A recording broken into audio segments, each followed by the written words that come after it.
أولم يتفكروا في أنفسهم ما خلق الله السماوات والأرض وما بينهما إلا بالحق وأجل مسمى وإن كثيرا من الناس بلقاء ربهم لكافرون۔ السلام علیکم ورحمۃ اللہ وبرکاتہ۔ بسم اللہ الرحمن الرحیم۔ میں ہوں ڈاکٹر کمل کیسر اور پروگرام قرآن نے کھولے راز۔ ناظرین، جب ہم قرآن پاک کو پڑھنے کی اور سمجھنے کی کوشش کرتے ہیں تو میں نے اکثر دیکھا ہے کہ لوگوں کو لگتا ہے کہ اس کو بس پڑھنا ہے اور بلائنڈلی فالو کرنا ہے، لیکن ساتھ ساتھ ہم یہ دیکھتے ہیں کہ اللہ سبحانہ وتعالیٰ ہمیں بار بار دعوت دے رہے ہوتے ہیں اپنی عقل کے استعمال کی۔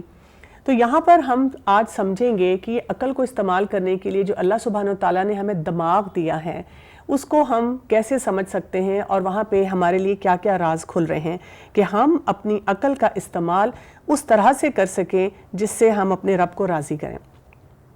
میرے ساتھ اس وقت موجود ہیں دو میری مہمان، ڈاکٹر عالیہ اکرم جو کہ اسسٹنٹ پروفیسر ہیں عربک لینگویج اینڈ لنگوسٹکس کی، چیئر پرسن ہیں فیکلٹی آف عربک میں، اور ساتھ میرے ہیں سائمہ موجود جو کہ قرآن کو پڑھاتی ہیں اور بہت سالوں سے یہ تجربہ رکھتی ہیں کہ قرآن اور سائنسز کو آپس میں ریلیٹ بھی کرتی ہیں۔ تو ہم چل کے ان سے بات کرتے ہیں۔ السلام علیکم ورحمۃ اللہ وبرکاتہ۔ وعلیکم السلام ورحمۃ اللہ۔ جی، ہم بات کر رہے ہیں آج عقل کی۔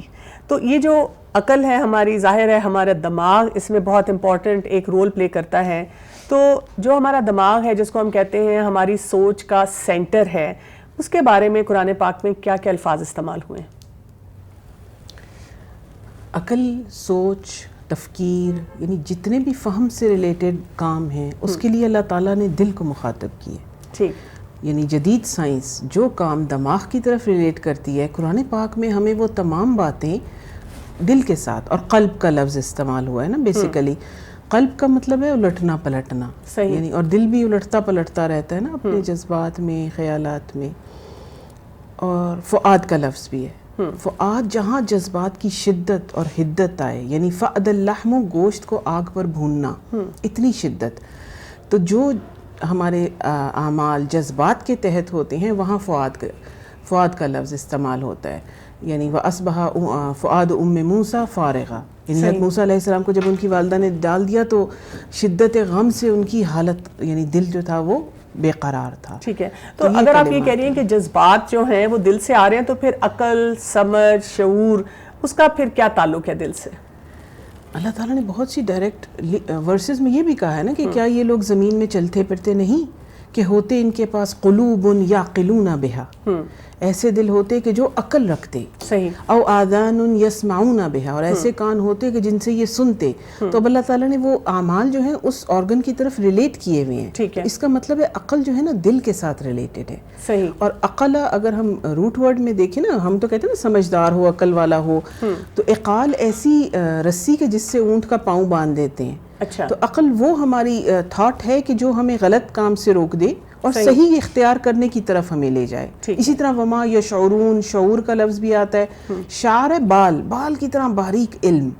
تو یہ تمام چیزیں دلوں کے ساتھ اللہ تعالیٰ نے قرآن پاک میں ریلیٹ کی ہوئی ہیں۔ ٹھیک ہے، اور اب سائنس نے یہ خود دریافت کیا ہے کہ دل کا اپنا ایک نروس سسٹم ہے، 40,000 نرو سیلز ہیں ہارٹ کے اپنے پاس، جو کہ یہ تمام کمیونیکیشنز جو ہم آج تک سمجھتے تھے کہ صرف دماغ کرتا ہے اور وہ تمام آرگنز کو دے رہا ہے انسٹرکشنز، نہیں، دل کا اپنا ایک سسٹم ہے۔ ٹھیک ہے، اور اسی لیے ہم کہتے ہیں نا دل نہیں مان رہا، صحیح، وہ یہ چیزیں ہیں کہ اب یہ چیزیں، اور یہ چیز میں کہوں گی کہ جتنی بھی سائنسی ترقی ہے نا وہ دماغ کی انڈر ہوئی ہوئی ہے، صحیح، لیکن اخلاقی ترقی دل کی ساتھ سے ہوگی۔ سائمہ، آپ سے میں جاننا چاہوں گی کہ جب ہم یہ سمجھنے کی کوشش کر رہے ہیں کہ دل اور دماغ کا کنیکشن اور عقل ہماری کیسے کام کرتی ہے، تو ہمیں ذرا بتائیے گا کہ یہ جو اللہ تعالیٰ نے ہمیں برین دیا ہے اس کو ہم کیسے دیکھیں اور کیسے سمجھیں؟ جی سائنسدانوں کے مطابق جو انسانی دماغ ہے اس کے بیسیکلی 2 حصے ہیں. اس کو لیفٹ ہیمسفیئر اور رائٹ ہیمسفیئر کہا جاتا ہے. اب اس کا جو لیفٹ ہیمسفیئر ہے بایاں سائڈ ہے تو اس کا تعلق ہماری باہر کی دنیا سے ہے. اس کے ذریعے ہم دیکھتے ہیں, سنتے ہیں, چلتے پھرتے ہیں, بات چیت کرتے ہیں, گنتے ہیں, حساب کرتے ہیں, ایکسیکٹرا ایکسیکٹرا. اچھا اسی میں نا ہمارے احساسات بھی ہوتے ہیں, چاہے وہ خوشی کے ہو, غم کے ہو, پسند ناپسند, محبت نفرت, ساری اسی میں ہے. پھر یہ جو ایریا ہے دماغ کا یہ ذرا سخت اور جابر ہوتا ہے, because it wants to rule, حکمرانی کرنا چاہتا ہے, اور یہ ہم سے قوتیں لیتا ہے نا, ہم سے طاقت حاصل کرتا ہے, اور ذرا تنگ نظر بھی ہوتا ہے کیونکہ یہ صرف دنیاوی لحاظ سے شیلو طریقے سپرفیشلی دیکھتا ہے چیزوں کو. So it is a bit hard. اور پھر اس کا یہ ہے کہ افسوس کی بات یہ ہے کہ زیادہ تر انسانوں میں سے زندگی اسی کے حکمرانی کے تحت گزار دیتے ہیں. Now when we come to the right side, the right hemisphere, تو اس کا تعلق جو ہے وہ اندر کی دنیا سے ہے, اندر کی قوت سے ہے. اور ہمارے اندر جو اللہ سبحانہ وتعالیٰ نے تخلیق کی قوت رکھی ہے, مثلا جب انسان کوئی شاعری کرتا ہے, ادب کے لٹریچر کو سمجھتا ہے, لکھتا ہے, مصوری کرتا ہے, ایسی تمام قوتیں جو انسان کو چاہیے ہوتی ہیں بڑے مصائب سے ٹیکل کرنے کے لیے, وہ تمام جی اور کریٹو ہونے کے لیے, وہ ساری قوتیں یہ رائٹ سائڈ ہمیں دیتا ہے. یہ جو ہے نا یہ نرم و لطیف ہوتا ہے کمپیریٹیولی, یہ زمان و مکان کے قید سے بھی آزاد ہوتا ہے, اور یہ it wants to be friendly, یہ دوستی کرنا چاہتا ہے, یہ اللہ کا قرب حاصل کرنا چاہتا ہے, یہ اللہ کی حقیقت کو پہچاننا چاہتا ہے, خود اپنی حقیقت کو پہچاننا چاہتا ہے. اور اس طرح کے مطلب جب اس کو تھوڑا سا, لیکن اس کو اختیار نہیں ہوتا, اس کو تھوڑا سا اگر تحریک مل جائے یا بائیں کی طرف سے کوئی حکم مل جائے تو یہ مثبت کام ایسے کر سکتا ہے, ایسے شاہکار تخلیق کر سکتا ہے, اور اللہ کا قرب حاصل کر کے انسان کو اولیاء اللہ میں شامل کر سکتا ہے. لیکن اگر منفی طریقے سے استعمال ہونا تو یہ پھر وہ نیگیٹو انرجیز یوز کرتا ہے دوسروں کو اپنے زیر تصرف لانے کے لیے, اور یا جادو وغیرہ کی قوتیں حاصل کرنے کے لیے اس میں لگ جاتا ہے. اچھا بس مزے کی بات یہ ہے نا کہ جب ہم روزمرہ کی زندگی میں اتنی مطلب مزے کی نہیں, افسوس کی بات یہ ہے کہ جب انسان اتنا زیادہ مصروف ہوتا ہے دنیا کی زندگی میں کہ ہمارا جو دین سے تعلق اور اپنے رب سے تعلق ہونا چاہیے, اور اس کے لیے جو ٹائم اور اس کو پرائیورٹائز کرنا آئیڈیلی کرنا چاہیے, اس میں ہم تھوڑا سا لیگ بیہائنڈ کر لیتے ہیں. کیسے؟ وہ ایسے کہ جب ہم عبادات بھی کر رہے ہوتے ہیں نا تو ہم بائیں طرف کی ڈکٹیشن کے تحت کر رہے ہوں, ایک مشینی اٹک بیٹک, نہ رکوع میں کوئی روح, نہ سجود میں کوئی خشوع, نہ قیام میں کوئی مزہ آ رہا ہوتا ہے. بلکہ آپ جو یہ بات کہہ رہی ہیں, ایک روبوٹ, ایگزیکٹلی مجھے لگ رہا ہے کہ ہماری ناظرین کو سلوشن بھی مل رہا ہوگا کہ اچھا میرا یہ دماغ کا حصہ زیادہ ڈومیننٹ ہو رہا ہے اس میں. جی جی بالکل. تو ہونا تو یہ چاہیے کہ ایک آئیڈیل دنیاوی اور آخرت کے لیے زندگی گزارنے کے لیے both of them should be working, the left and the right side should be performing properly. لیکن وہی ساری بات نا کہ رائٹ کو پرائیورٹی دینے, اس کو ڈیولپ کرنے, اس کے ذریعے اپنے رب کو پہچاننے, یہ ضرورت ہے. اچھا یہ دیکھیں سائنس نے ابھی یہ ڈسکور کیا ہے, یہ جذبات کی جو میں بات کر رہی تھی تو اس میں جھوٹ اور سچ بھی آ جاتا ہے انسان جب سوچتا ہے, اور مطلب مختلف خیالات آتے ہیں ذہن میں. تو سائنس نے ابھی سے اباؤٹ 60 ایئرس بیفور یہ ڈسکور کیا ہے, اور تقریباً 1450 سال پہلے نبی صلی اللہ علیہ وسلم نے ہمیں بتایا, اور اللہ سبحانہ وتعالیٰ نے ان کو وحی کی. سورہ العلق کی آیت نمبر 15 اور 16 کو اگر آپ دیکھ لیجئے, کَلَّا لَئِن لَّمْ يَنْتَهِ لَنَسْفَعًا بِالنَّاصِیَةِ ناصیۃ کاذبۃ خاطیہ, ہرگز نہیں, اگر یہ باز نہ آیا تو ہم اس کو پکڑ لیں گے اس کے پیشانی سے, اور وہ پیشانی جو خطا کار اور جھوٹی ہے. ناؤ سائنس ٹیلز اس, یہ جو فرنٹ کا جتنا فرنٹل لوب ہوتا ہے, یہ سچ اور جھوٹ کے خیالات اور اس کو امپلیمنٹ کرنے اور اس کو دل تک پہنچانے, یہ سارے یہ جگہ اس کے لیے ریسپانسبل ہوتی ہے. سبحان اللہ. وہی ہم کہہ رہے ہیں کہ قرآن پاک نے ہمارے لیے بہت سے راز کھولے ہیں. یہاں پہ میں یہ بھی آپ سے جاننا چاہوں گی سائمہ کہ قرآن میں اللہ تعالیٰ نے اولو الالباب سے خطاب کیا ہے, یہ کون لوگ ہیں؟ اللہ سبحانہ وتعالیٰ اولو الالباب سے خطاب کرتے ہیں قرآن میں. اولو الالباب کا جو روٹ ورڈ ہے وہ لب ہے, اور جس کا معنی بنتا ہے the core of something, the essentials of something. Labib کہتے ہیں ایک ذہین اور سمارٹ انسان کو, جو ہنٹ بھی سمجھ جائے یا اشارہ, جیسے ہم اردو میں کہتے نہیں ہیں کہ عقل مند کے لیے اشارہ ہی کافی ہے. تو یہ وہ ذہن ہوتا ہے ایک لبیب انسان کا جو ہر طرح کے غیر ضروری غیر اہم خیالات سے اپنے آپ کو صاف رکھتا ہے، کیونکہ یہ اللہ کے اس فرمان پہ عمل کر رہا ہوتا ہے جو اللہ سبحانہ وتعالیٰ نے حکم دیا ہے تفکر کرنے کا، تدبر کرنے کا، جو اللہ سبحانہ وتعالیٰ فرماتے ہیں افلا یتدبرون القرآن. پھر اللہ سبحانہ وتعالیٰ قرآن میں یہ بھی فرماتے ہیں وما یذکر الا اولو الالباب. ٹھیک ہے نا؟ تو یہ جو اللہ سبحانہ وتعالیٰ فرماتے ہیں اسی غور و فکر کے لیے یہ ذہن استعمال کرتے ہیں اور پونڈر کرتے ہیں. پھر اللہ سبحانہ وتعالیٰ نے ہمیں جو عقل دی ہے وہی عقل ہمیں باقی مخلوق سے ممتاز کرتی ہے. اور اللہ سبحانہ وتعالیٰ نے قرآن میں یہ بھی اولو الالباب کے بارے میں فرمایا ہے وَاتَّقُونِ یا اولو الالباب البقرہ 197 کہ اور مجھ سے ہی ڈرو اے عقل مندو. پھر اگر آپ جائیں سورہ المائدہ 100 نمبر 100 پہ تو اللہ سبحانہ وتعالیٰ کہتے ہیں فَاتَّقُوا اللَّهَ یا اولو الالباب کہ بس اللہ سے ڈرتے ہیں اس کے عقل مند بندے.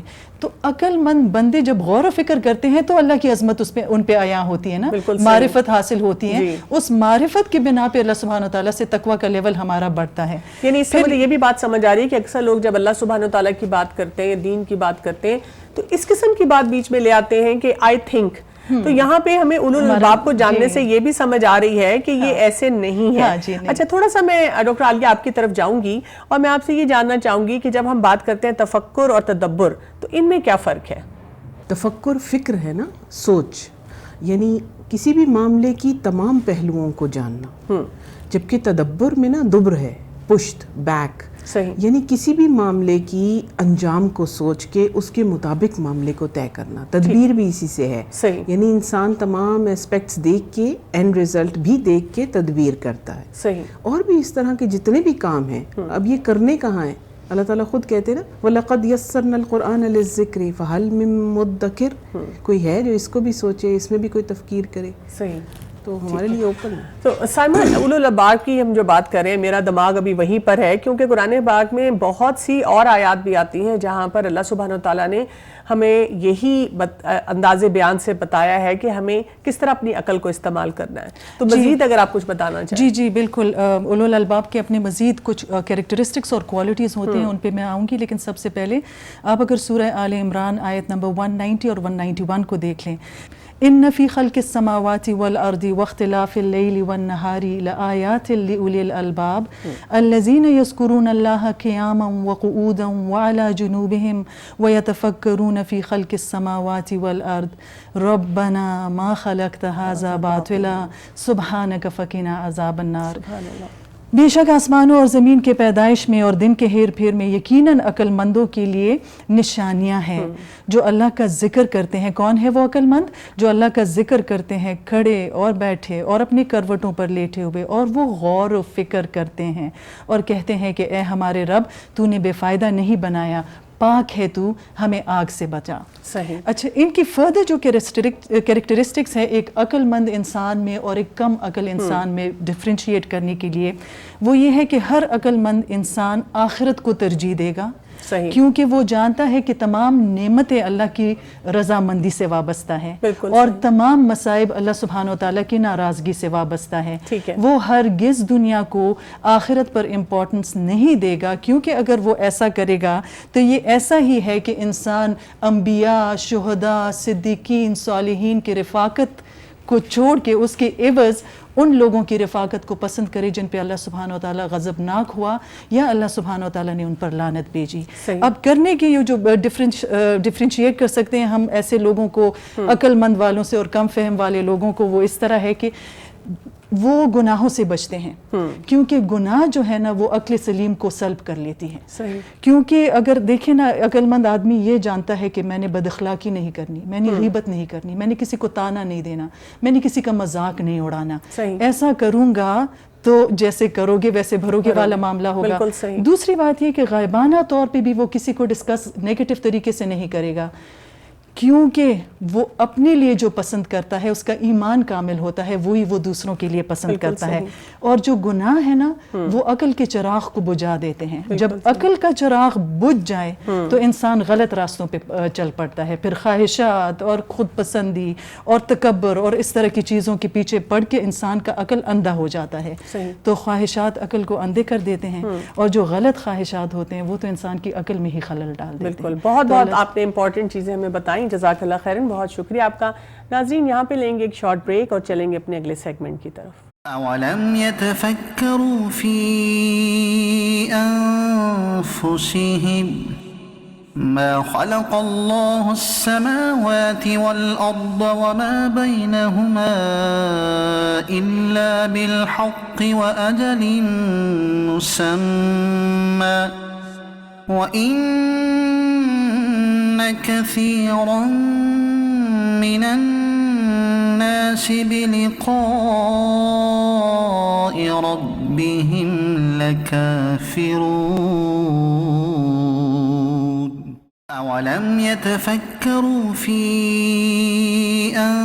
أنفسهم ما خلق الله السماوات والأرض وما بينهما إلا بالحق وأجل مسمى وإن كثيرا من الناس بلقاء ربهم لكافرون. ویلکم بیک ناظرین. آج ہم بات کر رہے ہیں کہ قرآن نے ہمارے دماغ کے بارے میں کیا راز کھولے ہیں اور اللہ سبحانہ تعالیٰ نے ایک جو نعمت ہمیں دی ہے اس کو ہم نے صحیح کیسے استعمال کرنا ہے. اس وقت ہمارے ساتھ موجود ہیں طلال زبیر جو کہ مینٹل ہیلتھ ایکسپرٹ ہیں اور ہم چل کے ان سے بات کریں گے مینٹل ہیلتھ چیلنجز کے بارے میں. السلام علیکم ورحمۃ اللہ وبرکاتہ. وعلیکم السلام. طلال, میں آپ سے یہ جاننا چاہوں گی کہ آج کل کے دور میں ہم یہ دیکھتے ہیں کہ ہر گھر میں ہمیں مینٹل ہیلتھ چیلنج نظر آ رہا ہے.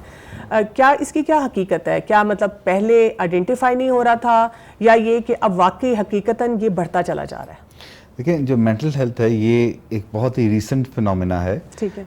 لوگوں کو پہلے اپنی جسمانی صحت کیا فکر ہوتی تھی, لیکن اب جب وقت تیزی سے چینج ہو رہا ہے, ایسی انفارمیشن جو ہمارے پاس 15 16 18 سال کی ایج میں آتی تھی, اب وہ جب 2-3 سال کی ایج رینج کے اندر آنا شروع ہو گئی ہے. تو اسی طریقے سے جو مینٹل ہیلتھ کے مسائل ہیں وہ بھی بہت نیچے والی ایج میں آنا شروع ہو گئے ہیں. یعنی آپ اندازہ کریں کہ 3 سال سے لے کے 17 سال کی عمر تک کے جو 20% بچے ہیں وہ کسی نہ کسی ذہنی مسئلے کا, ذہنی دباؤ کا یا پھر کسی ذہنی جیسے مینٹل ڈس آرڈر کا شکار ہیں. ٹھیک ہے. اور اس کی جو وجہ ہے وہ زندگی کی تیزی ہے اور زندگی کی تیزی سے کوپ نہ کر پانا ہے. یعنی یہ جو فاسٹ فوڈ ہمیں ملتا ہے اور فاسٹ لائف سٹائل ملتا ہے یہ ہمارے لیے پرابلم بن چکا ہے. جی بالکل. ہمیں اگر اس کے ساتھ کوپ نہیں کرنا آتا, اس کے ساتھ ڈیل نہیں کرنا آئے گا تو پھر یہ ایک مسئلے کی شکل اختیار کر جائے گا. اور ضروری نہیں ہے کہ ہر بچے کے ساتھ ہی یا ہر انسان کے ساتھ ہی یہ مسئلہ آئے, لیکن یعنی آپ سمجھ لیں کہ بچوں کے اندر یہ 20% ہے اور جو ہی یہ پروگریس کرتا ہے تو یہ 25% تک چلا جاتا ہے. یعنی ہر 4 میں سے ایک شخص کسی نہ کسی ذہنی مسئلے کا شکار نظر آتا ہے. اچھا, یہاں پہ میں خاص طور پہ جاننا چاہوں گی کیونکہ بہت سے لوگ جب میرے پاس بھی آتے ہیں, کوئی بات کرتے ہیں تو وہ یہ کہتے ہیں کہ ہمیں سوچیں بہت آتی ہیں. یعنی کہ پہلے صرف ہوتا تھا کہ جی ڈپریشن ہو رہا ہے یا کوئی انزائٹی ہو رہی ہے, لیکن اب لوگ آ کے کہتے ہیں کہ تھاٹ سے میں اپنی پریشان ہوں. تو ان کی کیا حقیقت ہے کہ یہ نیگیٹو تھاٹس جو آتی ہیں انسان کو اور اس حد تک آتی ہیں کہ انسان بالکل مفلوج ہو کے رہ جاتا ہے, اور اس کو کیسے ٹھیک کیا جا سکتا ہے؟ دیکھیں, جو مینٹل ڈس آرڈر ہے یا ذہنی صحت کے جو مسائل ہیں عموماً یہ 2 وجوہات کی وجہ سے ہوتے ہیں. ایک سوچیں اور دوسرا موڈ مزاج. اچھا, سوچوں کے اندر جو ہے وہ الجھنیں پیدا ہونا شروع ہو جاتی ہیں اور موڈ کی وجہ سے ہم دباؤ محسوس کرنا شروع کر دیتے ہیں. تو جب یہ 2 کیفیت بنتی ہیں تو پھر اس کا اظہار ہمارے رویوں کے اندر, بیہیویئرز کے اندر نظر آتا ہے. جیسے کہ سلیپ کے اندر تبدیلی آ جانا, ڈائٹ کے اندر چینج آ جانا, سوشل وڈرال کر لینا یعنی بالکل علیحدہ سے رہنا شروع کر دینا, لوگوں سے میل جول نہ رکھنا, اسکول کے گریڈز جو ہے وہ نیچے آنا شروع ہو جانا, اگر دفتر کے اندر بھی ہیں تو بس اکیلے رہنا, گھر کے اندر بھی ہیں تو کسی سے زیادہ انٹریکٹ نہ کر پانا, ڈپریشن کسی کیفیت نظر آنا, زندگی میں کچھ نہ کر پانا کے بارے میں بات کرنا. اور اگر آپ دیکھیں بھی تو ان کے اندر عجیب سی بے چینی, جیسے کہ وہ کوئی ٹک کے بیٹھ نہیں سک رہے. تو یہ یا تو بہت زیادہ تیزیاں نظر آنا شروع ہو جاتی ہیں یا پھر بالکل ہی وڈرال جو ہے وہ نظر آنا شروع ہو جاتا ہے. تو یہ جو کیفیت جب ہماری ذہن کی بنتی، اب یہ جو ذہنی دباؤ ہے اس کے اندر بچوں کو یا بڑوں کو مذہب کے بارے میں سوالات آتے ہیں، اپنی ایگزسٹنس کے بارے میں سوالات ان کو آنا شروع ہو جاتے ہیں، ان کو اس معاشرے کی جو ویلیوز ہیں اس کے بارے میں سوال آنا شروع ہو جاتے ہیں. اور آج کل جو سب سے بڑا سوال وہ یہ آتا ہے کہ اب ہم جو ہے وہ 18 سال کے ہو گئے ہیں، تب ہمیں ہر چیز ہماری مرضی کے مطابق کیوں نہیں کرنے دی جا رہی؟ بالکل صحیح تو بات ہے. حالانکہ ایج جو ہوتی ہے اس سے ہماری میچورٹی ڈیفائن نہیں ہوتی، بلکہ میچورٹی کو اچیو کرنے کے جو ہے وہ کچھ اور کرائٹیریا ہے، اور یہ وہی کرائٹیریا ہے جو کہ ہماری ذہنی صحت کو بھی ٹھیک رکھتا ہے. صحیح.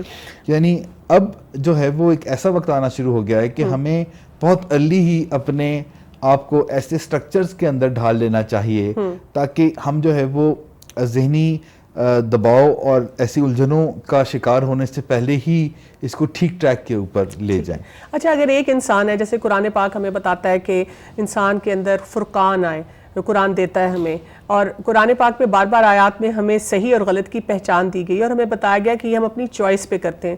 تو انسان اپنے دماغ کو کیسے اتنا ٹیم کر لے، اتنا اپنے قابو میں کر لے کہ جب اس کے سامنے دو چوائسز ہوں تو وہ صحیح چوائس کر سکے؟ دیکھیں، زیادہ تر ہم جو فیصلے کرتے ہیں اپنی زندگی کے اندر، جو اہم ترین فیصلے ہم کرتے ہیں وہ ہم کامن سینس کی بیس پہ کرنا چاہتے ہیں، پیئر پریشر سے آئیڈیا لے کے کرنا چاہتے ہیں. اور لیکن کامن سینس کے بارے میں تو ویسے ہی پہلے کہہ دیا گیا کہ common sense is very in common. Actually common sense جو ہے وہ بہت کامن ہے. آپ دیکھیں کہ جو پہلے کے مقابلے میں اب جو لوگوں کا آئی کیو ہے انفارمیشن زیادہ ہونے کی وجہ سے وہ بہت بڑھ گیا ہے، لیکن اس کا سارے کا سارا جو پریشر ہے وہ ایموشنز نے اٹھا لیا، ایموشنل کوشن جو ہے اس نے اٹھا لیا، جو کہ بہت پور ہونا شروع ہو گیا ہے، جس کی وجہ سے ذہنی مسائل کا شکار ہے. اب تو اگر مائیں اگر یہ بات کہتی ہیں ہمیں آ کے کہ ہمارے بچے کا آئی کیو بہت زیادہ ہے تو ہم بڑے پریشان ہو جاتے ہیں کہ اس کے پیچھے بے شمار ایموشنل مسائل چھپے ہوں گے. اچھا، وہ کس طرح سے؟ دیکھیں، کیونکہ جب اس کا آئی کیو بہت زیادہ ہوگا تو وہ بہت انٹیلیجنٹ بچہ ہوگا، اس کو چیزیں ضرورت سے زیادہ سمجھ آتی ہوں گی، اور جب وہ ضرورت سے زیادہ سمجھ آتی ہوں گی چیزیں اور اس کو والدین خود سے یا اپنے معاشرے سے جو کامن سینس کی بنیاد پہ مشاورت ملے گی، مشورے ملیں گے، تو اس کی بنیاد کے اوپر وہ غلط فیصلے کرنا شروع کر دے گا. تو کامن سینس کی جگہ کامن سائنس سے آپریٹ کرنے کی ضرورت ہوتی ہے. یعنی آپ یہ کہنا چاہ رہے ہیں کہ جب انسان بہت سپر انٹیلیجنٹ ہونا شروع ہو جائے تو ہر چیز پہ اتنے سوال اٹھاتا ہے کہ جو کرنے کے کام ہے وہ پیچھے رہ جاتے ہیں. یعنی جو کہتے ہیں کہ زندگی کو جان کے اور پھر جئیں، اور زندگی کے بارے میں سمجھ لیں کہ اس کو کیسے ہم نے چلانا. جیسے کہ ایک بچہ ہوتا ہے، کتنا چھوٹی سی ایج کے اندر ہم اس کو، یعنی جب بچہ پیدا ہوتے ساتھ ہی ہم اس کو ایک اس کے کان میں اذان دے کے پیغام دیتے ہیں کہ تم مسلمان ہو، اور ایک اسلام کا سٹرکچر ہم بہت ارلی آن سیٹ اس کے ساتھ لے کے چلتے ہیں. اسی طریقے سے جو زندگی گزارنے کے گر ہیں جسے ہم لائف سکلز کہتے ہیں، اس کا سٹرکچر بھی اگر ہم بہت ارلی آن سیٹ ان کے اندر لے کے چلنا شروع کر دیں تو پھر بچوں کے کو جو ہے وہ ذہنی مسائل کا شکار ہونے سے وہ بچ جاتے ہیں. آپ سمجھ لیں کہ بچے علتیں سیکھنے سے پہلے ایسی عادتیں سیکھ لیتے ہیں کہ پھر وہ زندگی کے اندر جو الجھنیں ہیں ان کو سلجھا سکیں، جو ذہنی دباؤ ہے اس کو ڈیل کر سکیں، تاکہ ان کے رویے بہت ہی مناسب رہیں. اچھا، آپ نے یہ بھی بات کی کہ یعنی کہ جو بہت انٹیلیجنٹ ہے اس کے ایموشنز کا پھر مسئلہ زیادہ آ جاتا ہے. تو یہ جو ایموشنل ایلیمنٹ ہے ہمارا، وہ ہمیں کیا کیا ہم سے غلط کام کرواتا ہے اور اس کو ہم کیسے چیکس اینڈ بیلنسز میں رکھ سکتے ہیں؟ دیکھیں، ایموشنز جو ہیں وہ بیسیکلی ہمیں دو فیلنگز دیتے ہیں، یا تو ہمیں بہت ہائیز دیتے ہیں یا پھر ہمیں بہت لوز دیتے ہیں. ایموشنز جو ہیں اگر ہمیں وہ بہت ہائی دیتے ہیں تو پھر ہمارا سونے کو جی نہیں چاہے گا، ہمارا وقت پہ چیزیں کرنے کو جی نہیں چاہے گا. ایسے لوگ جو کہ جن کا ایموشنلی وہ بہت بیلنس نہیں ہوتے، وہ ورکہولک بن جاتے ہیں، وہ بس کام کو ہی ترجیح دیں گے، آرام کو ترجیح نہیں دیں گے. تو دوسری طرف جو ہے وہ پھر لوگ جن کو ہم کہتے ہیں کہ انہیں چوکنگ ہو جاتی ہے، وہ بالکل بھی کام نہیں کرتے، یا کرونک فٹیگ سنڈروم ڈیولپ ہو جاتا ہے کہ وہ ان کی جسم میں ہر وقت اتنی تھکاوٹ ہوتی ہے کہ ان کا کچھ کرنے کو جی نہیں چاہتا، ان کا گھر سے باہر جانے کو جی نہیں چاہتا. کسی سے جیسے کہ ڈپریشن، کسی مایوسی کی کیفیت جو ہے وہ ان کے اوپر طاری ہو جاتی ہے. تو یہ جو دو ایکسٹریم جب نظر آتی ہیں تو ہمیں اس کو بیلنس کرنے کے لیے سیلف کیئر کرنی پڑتی ہے. جیسے 5 چیزیں ایسی ہیں جس کا ہر روز ہمیں خیال رکھنے کی ضرورت ہے. نمبر 1 پہ کہ آپ اپنی جو سلیپ ہے وہ کم از کم 8 سے 9 گھنٹے ضرور لیں. کہا جاتا ہے نہیں 6 گھنٹے کی نیند کافی ہے, نہیں 6 گھنٹے کی نیند کافی نہیں ہے, ہمیں 8 سے 9 گھنٹے کی نیند چاہیے ہوتی ہے. 9 گھنٹے میں اس لیے کہہ رہا ہوں کہ جب ہم 9 گھنٹے سوئیں گے تو 8 آورز کی نیٹ سلیپ آتی ہے, کیونکہ سونے میں بھی سلیپ ویسٹیج ہوتی ہے. دوسرے نمبر پہ جو خوراک ہے, آپ کو ہر 3 گھنٹے سے زیادہ بھوکا نہیں رہنا چاہیے اور چھوٹے میلز لینے چاہیے جس سے کہ آپ جو ہے وہ اس کو ایزیلی ڈائجسٹ کر سکیں. تیسرے نمبر پہ آپ کو اپنا جو واک ہے اس کو کرنا چاہیے, اور اگر آپ ہر گھنٹے کے اندر 5 سے 10 منٹ کی واک کر سکتے ہیں تو یہ بہت جو ہے وہ ہمارے لیے آسانی کریٹ کرتا ہے. چوتھے نمبر پہ ہمیں اپنے آپ کو ہائیڈریٹ رکھنا چاہیے تاکہ ہم ہر وقت جو ہے وہ ہمارا جسم ہائیڈریشن کے اندر ہو, پانی جو ہے وہ ہم پیتے رہیں. اور 5واں اصول یہ ہے کہ آپ تھکنے سے پہلے آرام کر لیں, اور اپنے آپ کو اتنی تھکاوٹ کا شکار نہ کر لیں کہ اتنی ڈھیر سارا لیکٹک ایسڈ باڈی میں ڈیولپ ہو جائے. جیسے لوگ جمز کے اندر جا کے بھی بہت زیادہ ہیوی ایکسرسائز کرتے ہیں, میں کہتا ہوں کہ نہیں, آپ پورے دن کے اندر اس کو ڈیوائیڈ کر کے کریں, کیونکہ جیسے نماز جو ہے وہ بھی ایک وقت میں ہم کیوں نہیں ساری کی ساری پڑھ سکتے, ڈیوائیڈ کر کے ہم کرتے ہیں. اسی طریقے سے ایسی چیزیں جو انسان, اور نماز بھی آپ کو ایکچولی ریلیکس کرتی ہے بہت زیادہ, آپ کو دنیا سے ڈسکنیکٹ کر کے اللہ سے کنیکٹ کرتی ہے, اور پھر آپ اللہ سے ڈسکنیکٹ ہو کے دوبارہ دنیا سے کنیکٹ ہوتے ہیں. ویسے تو ہم اللہ سے ڈسکنیکٹ نہیں ہو سکتے, لیکن یہ ایک ایسی کیفیت ہے کہ آپ کو دنیا کی سٹریس سے آپ جاتے ہیں اور آپ اپنے ہائر پاور کے سامنے سجدہ دیتے ہیں, پھر آپ واپس آ کے دنیا کے معاملات کو جب ڈیل کرتے ہیں تو اس سے بھی دن میں 4-5-6 دفعہ ایسے کرنے سے ہم جو ہے وہ بہت ریلیکس ہوتے ہیں اور ہم ذہنی دباؤ کا شکار نہیں ہوتے. آپ نے بہت اچھی طرح یہ سمجھایا کہ مجھے یہ بھی سمجھ آ رہی ہے کہ جو ہمارا برین ہے, اللہ تعالیٰ نے اس کو اتنی کیپیسٹی دی ہے, لیکن اس کے ارد گرد ہمیں بہت سا جال بچھانا ہے صحیح عادات کا, صحیح کاموں کا. سٹرکچرز کی آپ نے بار بار بات کی ہے, جس میں آپ نے کہا کہ بچہ پیدا ہوا نہیں تو اسلامک سٹرکچر شروع ہو جائے, ساتھ ساتھ لائف سکلز کا سٹرکچر شروع ہو جائے, ساتھ ساتھ ہیلدی ہیبٹس کا سٹرکچر شروع ہو جائے. تو لوگوں کو بہت مشکل کام لگتا ہے یہ, اور لوگوں کے اندر کنسسٹنٹ پیٹرن نہیں آتے ان سٹرکچرز کے بارے میں. اس کی وضاحت کیجیے گا. دیکھیں, مسئلے اس لیے ہوتے ہیں کیونکہ والدین کو یہ نہیں پتا ہوتا کہ کب ہمیں ہیلدی ہیبٹس کو انٹیگریٹ کرنا ہے بچے کے اندر. جیسے ہم بچے کو کون سی ایج کے اندر قرآن پاک پڑھانا چاہتے ہیں, بہت ارلی 5 سال پہ شروع کر دیتے ہیں. تو یہی وہ ایج ہے جب ہمیں بچوں کے اندر ہیلدی ہیبٹس کو انکلکیٹ کرنا ہے, کیونکہ اگر ہم ایسا نہیں کریں گے تو نیچرل جو فلو ہے, جو ڈیفالٹ فلو ہے, اس کے اندر بچے غلط آتے سیکھ لیں گے. 80% بچے غلط آتے سیکھ لیں گے, اور یہی غلط آتے آگے جا کے جو مسائل کو حل کرنے کی جو ان کی یا جو دیگر سکلز ڈیولپ ہونی ہے, اس کی جگہ پہ وہ نیگیٹو لرننگز کر لیں گے, اور پھر انہیں دنیا کو وہ ایک منفی نظریے سے دیکھنا شروع کر دیں گے. اور نیگیٹو تھاٹ پروسیسز آپ کو 11-12 سال کی ایج کے اندر, بلکہ اب تو 8-9 سال کے بچوں میں نظر آنے شروع ہو جاتے ہیں. مائیں آج کل 3-4 سال کے بچے کے ہاتھ سے موبائل نہیں لے سکتی, ان کے پاس ایسا سٹرکچر نہیں ہے کہ اس کو وہ صحیح طرح سے کوئی ہوم ورک کرا سکیں, پڑھائی کرا سکیں. وہ تو اس حد تک پریشان ہے آج کل. اگر آپ 3 گھنٹے کے لیے 2 گھنٹے کے لیے بچے کو موبائل دے دیں, اس کے بعد آپ اس کی بدتمیزیاں دیکھیں بیٹھ کے, کیونکہ وہ اس کے برین کے اندر ایسی جگہوں کو جا کے لائٹن اپ کر دیتا ہے جس کے بعد اس کا ریئیکشن آنا ہی آنا ہے. آپ موبائل اس کو دے کے دیکھ لیں, اور جب آپ لیں گے تو پھر اس کے بعد وہ آپ کی مزید ایسی کی تیسی کرے گا. بالکل صحیح.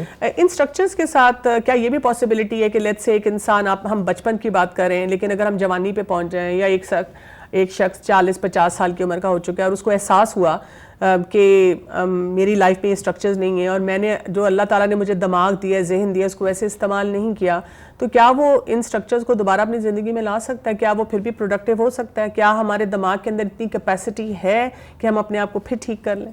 دیکھیں, اللہ تعالیٰ بہت غفور الرحیم ہے. انہوں نے انسان کو ایسے ڈیزائن کیا ہے کہ اگر وہ کسی بھی مومنٹ میں فیصلہ کر کے کچھ اپنی لائف کے اندر تبدیلی لے کے آ جاتا ہے, تو پھر وہاں سے آگے حالات ٹھیک ہونا شروع ہو جاتے ہیں. اور اس کے لیے کوئی ایج لمٹ ڈیفائن نہیں ہے.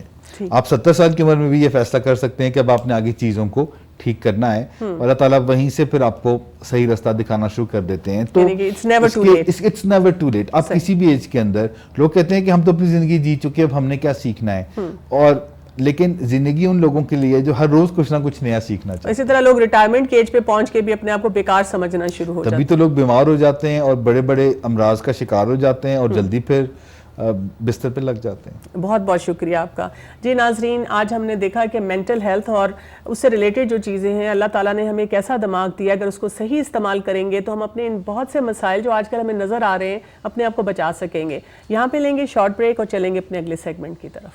أولم يتفكروا في أنفسهم ما خلق الله السماوات والأرض وما بينهما إلا بالحق وأجل مسمى وإن كثيرا من الناس بلقاء ربهم لكافرون أولم يتفكروا في أنفسهم ما خلق الله السماوات والأرض وما بينهما إلا بالحق وأجل مسمى وإن كثيرا من الناس بلقاء ربهم لكافرون.